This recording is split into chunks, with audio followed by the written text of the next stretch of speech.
Hello guys, good morning. Share lang na ako gyud sa ako pag-create ni coloring book.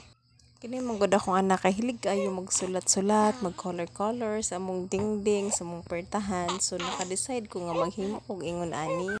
And mautong akong gihimo is mga animals and insects dayon. Aside naapay mga gitry po na ako og himo og kaning mga princess bitaw. Kay inawakabantay ko nga hilig siya mano og mga princess sa kuan sa YouTube.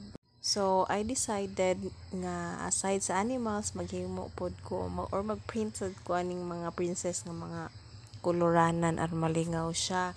So mao to gi-layout lang nako siya sa laptop dayon 20 pages ang animals, 20 pages pod ning mga prinsesa churva unsa ba ni gi-print lang nako siya sa A4 size nga bond paper. Actually katura ganing nipis akong gihimo ani kay mao ra available diri sa kuha, wala man ko tong baga or katong 70 GSM nga bond paper akong gihimo katura gining 16 sub nga bond paper.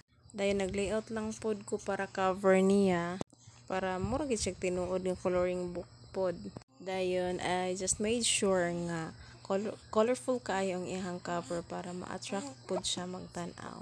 As you can see, daghan kay klaseng animals ako ang na-print dira as in. Basta bisag unsa na lang na ang akong nakita, akong gibutang dira para daghan siya kabisihan, di niya mahurot og drawing ang mga pertahan. Kay hassle kayo, my god. Pero medyo na mapuno among sira sa iyang mga drawing ug mga kuris-kuris. Pero karon diba? Ibutangan pa nako og name niya dira sa likod o header kay para ganahan pud siya. Bisag di siya kabasa, basta na lang good. And mauna siya. Lipay kayo siya ana pagkakita niya. Wala lang nako na videohan pero ganahan kay siya ana, promise. Lipay kay siya.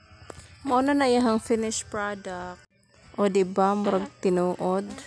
So that's it for today.